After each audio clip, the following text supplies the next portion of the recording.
Greetings, this is a nihilistic snake, and I'm ready for action. Today I'm doing something interesting, commentating on what appears to be a Gamergate video.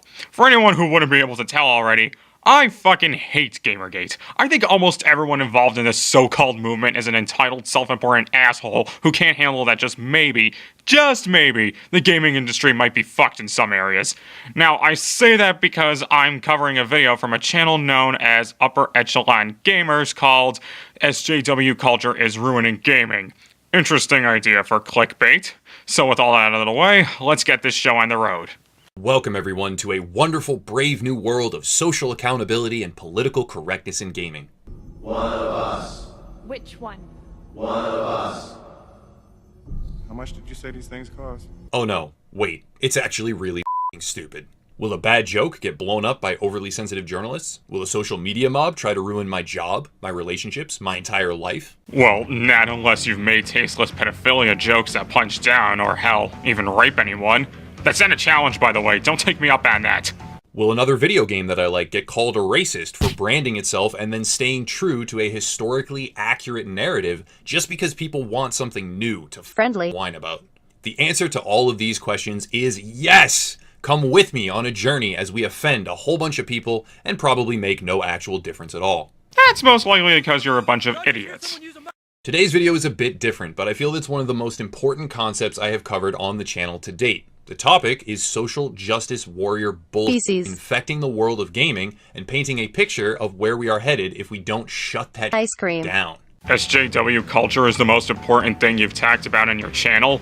That kinda disappoints me, especially since the whole anti-SJW craze has really been getting a lot of heat from the internet nowadays due to how insanely ludicrous their perception of social justice is. Also, get used to this terrible text-to-speech censoring of his swear words because I guess he isn't smart enough to use the industry standard beep sound. To begin painting our awesomely offensive picture that's bound to net some pretty sweet hate comments, let's begin with a game that, as of this video, is not even out yet. Red Dead Redemption 2, the Western-themed Grand Theft Auto-esque open-world RPG from Rockstar Studios. Red Dead 2 is an action-adventure, not an RPG. Now, before anyone dismisses this as a nitpick, it is an important thing to differentiate. RPGs allow more creativity on the end of the player, like a created character or a story with branching pathways and multiple endings. Red Dead Redemption 1 was an action-adventure because while you were given freedom to fuck around in the game's overworld, the story still remained to be intact in spite of your actions. Great! We're barely even a minute and a half in and you already sound like you don't know what you're talking about. Red Dead Redemption 2 is a highly anticipated game with a good amount of hype surrounding it. As with any hyped-up game release, there has also been a fair amount of teaser content, artwork, and other press material released. Among that artwork, and one of the first hints at the game in general, a silhouette poster of 7 far-off figures, all of which, at first glance, appear to be male. Someone call the outrage police, and sure enough, within a matter of hours, the first outlet to condemn the game and make claims of sexism was the Mary Sue. But this attitude was quickly parroted across social media by many additional keyboard crusaders. Now, I know what most of you are thinking, this is old news, and you're right, this happened quite a long time ago. But to understand where we are headed, we must first understand the past and where we came from. Then why not show some more recent examples of in quotes, SJWs complaining about a lack of female protagonists in the Red Dead games? Just saying you're examining the past isn't a good enough excuse for you to go off of one article and jump to conclusions right there. And this seemed like a logical place to start given its relevance. Whose relevance? You mean Red Dead 2's relevance or the article's relevance? Because the article came out in October 2016, going by the screenshot you showed. Your wording really doesn't specify which one, and it's bugging the fuck out of me since you're talking about two different things simultaneously. There have also been numerous connections drawn between Red Dead Redemption, the original, and racist undertones. Some believe that Rockstar has some secret, nefarious agenda to push by including a character named Irish who is frequently drunk. Or that they are prejudiced against Irish immigrants and are seeking to promote that mentality through their game design. It's hard for me to communicate right now how hard I am rolling my eyes.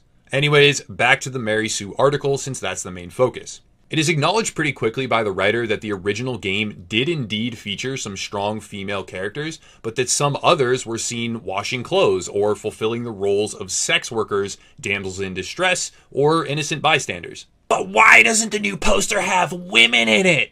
It's almost as if the author just wanted to complain and tried to draw loose, non-existent conclusions after seeing one image in order to get some clicks and views. Or it was just an opinion piece like most articles of this kind tend to be.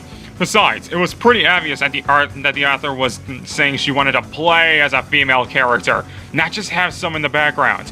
That could make a huge difference at how someone sees a game. I almost exclusively play MGS5 as a woman now because it gives a fresh new perspective on the game, since while Metal Gear has had a history of having great female characters, you didn't get to play as any, so being given that option to have a female mercenary be the hero was a pretty cool spin on the game. It doesn't have to be a major political statement, sometimes people just want to play as a female character. The setting is the Wild West. Sure, it's historical fiction, and the main characters and their stories did not literally exist as displayed or unfold as narrated, but the setting, saloons, outlaws, gunfights, ranch, and town life is more accurate than not. And to airbrush the whole thing in order to have forced equal distribution and never have characters, professions, or dialogue that could possibly offend people in today's hypersensitive culture would simply serve as an obstacle for developers and artists, which would hurt the game overall. Are you seriously suggesting that female outlaws didn't exist in the Old West? Because I can give you a list of 10 right now.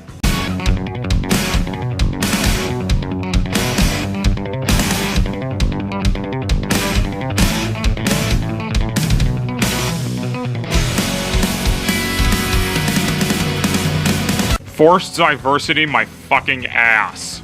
Another article from Kotaku argues that Red Dead Redemption 2 needs kick-ass women to be a true Western. The article reads at one point, "Far from blindly continuing tradition, by excluding women, Rockstar will be betraying the genre." Yet again, I find myself struggling to roll my eyes hard enough to communicate how annoying and ignorant that statement is. Not because I believe that the game should not feature female leads or strong and influential characters, quite the opposite in fact. I believe that having diversity of characters is most often a positive thing, but because forced diversity is a farce, and simply serves as a way to satiate overly emotional social justice keyboard warriors at the expense of the narrative, story, and artwork. But what exactly is your definition of forced diversity? Because you never elaborate on what you mean by that. Is forced diversity making you play as a character other than a white guy? If that's the case, well, that's just fucking pathetic and you need to grow up. What's next? Are you gonna complain that Horizon Zero Dawn doesn't have enough men in it? To best explain this, let's take a quick look at the History Channel show Vikings. I absolutely love this show. Is it 100% historically accurate? Not a chance. Does it have a lot of historically accurate pieces, however? Absolutely. The show is great, and my all-time favorite character is a shield maiden named Lagatha. Lagatha is a hugely important character. She is a skilled warrior and an extremely prominent plot mover. But if I were to see a poster for the next season of the show that did not show her in it, or show other female characters comparable to her, I would not try to argue that the History Channel is betraying the Viking culture. I may like the show less if one of my favorite characters was not in it, or I may like it more because the turns they took and the direction they chose with different influential characters present may even be better. I honestly doubt it. She's a really cool character, but until a story has been told, complaining about how the story is told or will be told is just pathetic. Back to the Kotaku article. The game does not need kick-ass women to be a true Western. Would it benefit from having strong female characters? Almost definitely it would, but it does not need them in order to avoid being a betrayal of the genre. I refer you to the list I gave a couple minutes ago. The author also argues, or tries to argue near the end, that almost every Western remake or major story since 2000, the year 2000, has had either a strong female lead or surrounding characters, and that Red Dead Redemption needs to stick to that formula. And I'm probably going to get some shit for assuming that the article was written by a man and saying he, because they may sexually identify as a jar of pickles for all I know. Can you shut the fuck up and actually check who wrote the article? Kotaku's authors usually have profiles for you to check so you can know more about them. But nope. You just had to ask for a retarded and overdone assume my gender joke like a dumbass. But hey, we're pretty okay with offending people in this video, so who gives a toot? But anyways, his advice is if Rockstar wants to make a successful video game, then they need to stick to that post-2000 formula. Trying to force artists, writers, and creators to conform to established standards is how we get stuck with garbage content being released. Would you rather a Poopy story that had the socially acceptable quote-unquote distribution of characters and identities, but with everything else being terrible, or a well-written story that gripped your interest but maybe didn't have some of the characters you wish in your own head that it would have had? Here's a brilliant idea. Why not give an example of a game that's fallen victim to this supposed SJW culture? Throwing weasel words and vague phrases our way doesn't do anything but increase ambiguity as to what you mean. Just bring up 1 or 2 games to go along with your point. It's really not that hard. You did it before with the show Vikings, so why not do it here? Moving forward now, let's examine Call of Duty World War II. On April 26, 2017, before the full release of Call of Duty World War II, by the way, let's make special note of that, Polygon came out with an article essentially shaming Call of Duty and its developers for what they claim to be forced representation of diversity, which was nothing more than a marketing campaign. Sounds a lot like what you're doing right now. All the while pushing a narrative that an all-white production team simply included characters of color and female representation to mark off a checkbox and that they were not represented properly. The writer repeatedly levels insults at the game's creation team, essentially raking them over the coals for displaying any elements of historical accuracy, and that the inclusion of minority characters was forced, insincere, and tokenistic. Well, yeah, that's a real example of forced diversity, and unlike you, the article actually explained what it meant. Throwing female soldiers into a game doesn't automatically mean it's not sexist, just like how throwing black soldiers into a game doesn't make it not racist. You actually have to make the characters well written, and not just how white men would think they would act. You need only look at Watch Dogs 2's Marcus to see what I mean. If you want an example of the difference in how men write women versus how women write women, take a look at Rhianna Pratchett's Lara Croft, who is much more human and down to earth than the pre-Survivor Lara we've known for years. And if it wasn't obvious already, I prefer Pratchett's interpretation way more than the original. World War II was a horrific event. Millions of people died, and millions more experienced tragic and unmitigated loss in a war that will potentially remain the largest conflict in human history. Forcing a team of artists attempting to paint a picture of that time to conform to narrative inclusion standards has a negative impact on the entire experience and process. The biggest issue with all of this is subjective choice. One video game is simply not big enough nowadays to include all the things that people are fixated on, so you would have to inevitably draw lines and exclude certain groups. If you include too many white people, it is labeled as racist. If they are male, it's then sexist. But what if women did not serve on the front lines in World War II hardly at all? Spoiler alert, they didn't. Oh yes, they barely had any part in World War II, as evident by the 350,000 women who served in the US Army starting in December 1941. That's only 500,000 less than the men Britain had at the beginning of the war in 1939, which was 875,000. Sure, men were still the majority in World War II, but women's role in the war was much bigger than you're letting on. Green is not a creative color. It's like a truly never-ending handkerchief out of a magician's hat. Once you start pulling, it all goes to... Oopsie. If you stop pulling, there's still more handkerchiefs that are inside the hat and haven't come out yet. But if you keep pulling, you get so many that you can't put them anywhere, you run out of space, and the entire magic show has been completely ruined. Call of Duty World War II came under fire before the game had even released for including a checklist of minorities that felt forced, even though the game was not even on the market yet and there was no actual concrete footage by which to judge the story. And Red Dead Redemption 2 came under fire before it has even come out for not including enough diversity. But if it had made that conscious effort and tried to have mass representation, it very likely could have been attacked just the same. Not if it was done well, which again is what you're not understanding. If all it took to achieve diversity and accurate representation of minority demographics was to have a member of such a group in a movie or a game, then racist depictions of black people in TV shows would still be around because, hey, it's still a representation of black people in the media, am I right?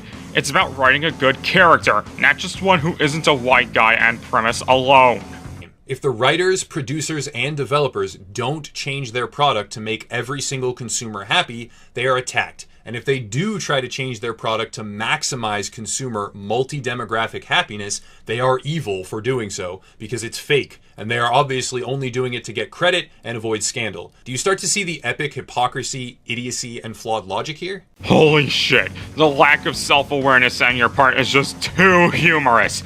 You're complaining about forced diversity. You're complaining about the companies trying to please everyone. The only line between you and your adversaries is your intentions. But unlike your adversaries, you keep leaving your intentions ambiguous, while the only thing to go off of is how you claim SJWs are ruining everything.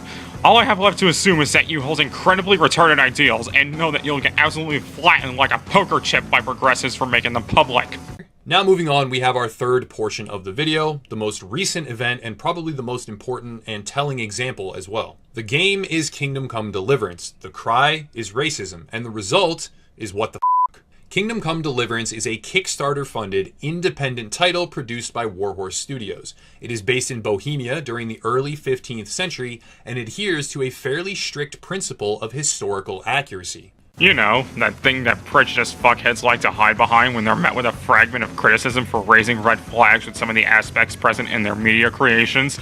Now, I'm not going to go ahead and say that the developers of the game are neo-Nazis, but as this segment goes on, you'll see that the backlash levied against this game seems pretty understandable. But onto this current part, how much of this historical accuracy can actually be backed up in this game?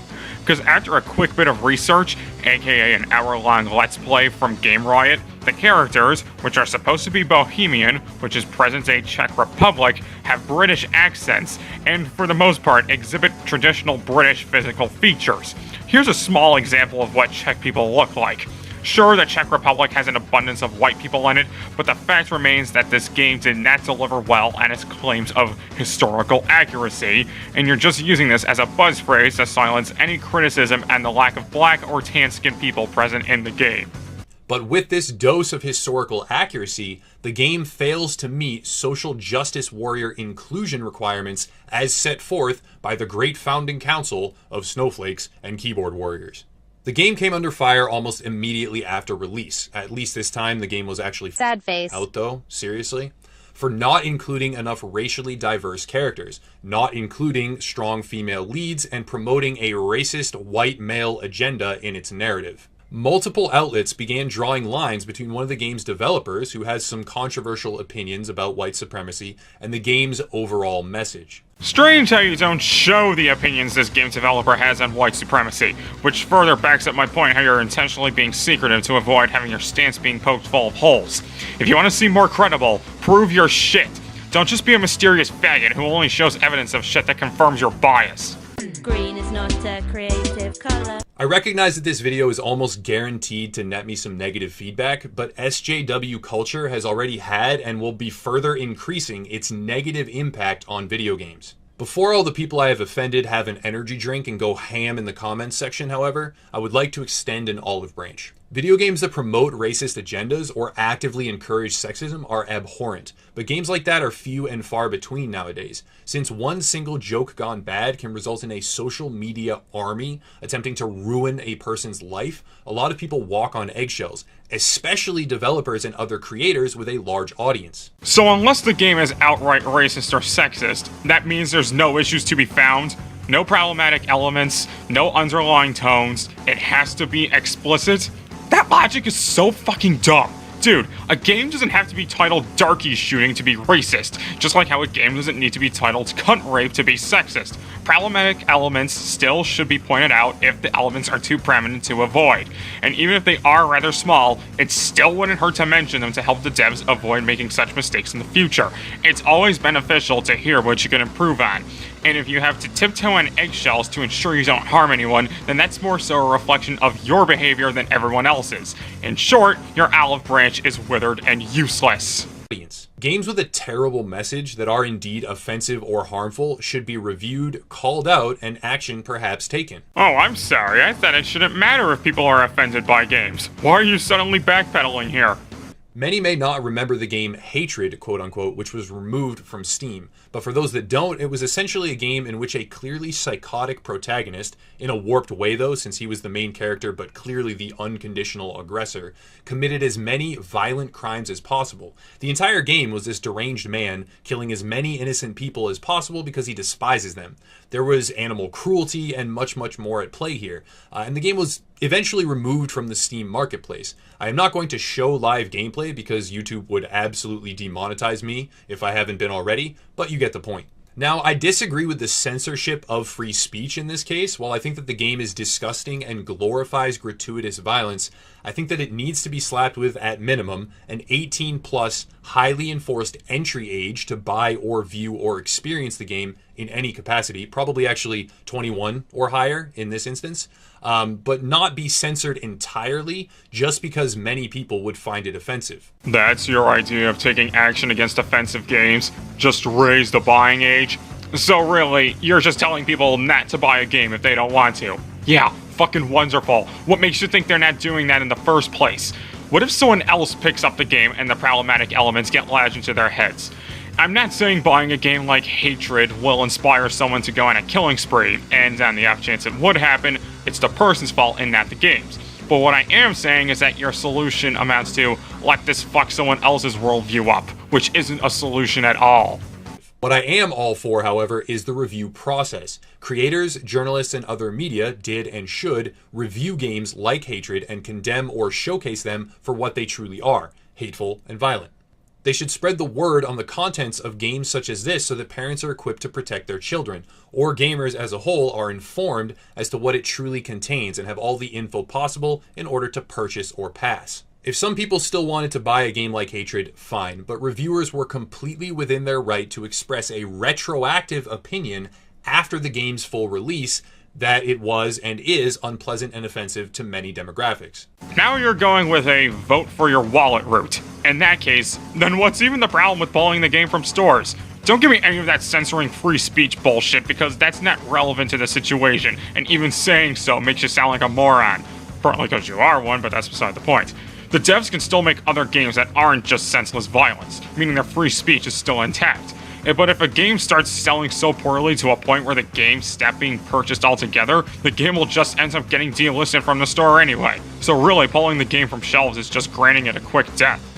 What reviewers, media, and creators should not do, and what SJW culture is unfortunately pushing harder and harder in an increasingly damaging way, is review games before they have even released, grasp at straws to label a game as sexist, racist, or discriminatory, and then attempt to influence the game's development and change the game to conform to their own definition of what is offensive or acceptable. Then, when games make an attempt to check off boxes in order to not get raked over the coals by the overly sensitive, hyper-drama hungry keyboard crusaders, they get raked back over the coals the opposite way for being tokenistic and insincere.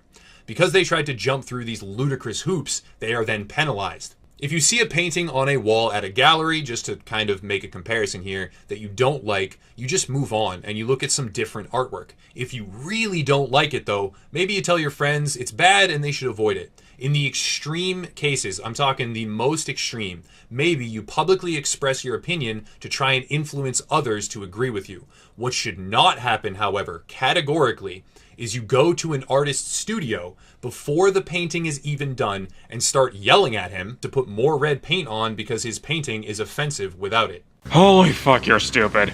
That's not even a correct comparison because a painting represents what the artist feels and a video game is supposed to represent what the player feels and how they interpret the developer's creation. In fact, you even using the painting comparison works against you even more because you're pretty much giving these gosh darn SJWs more validation and bashing these games. It could be the judgment's preemptive or not. Because really, they're more telling you what the developer wants you to know rather than seeing the game's world your own way. Nice job, douchebag.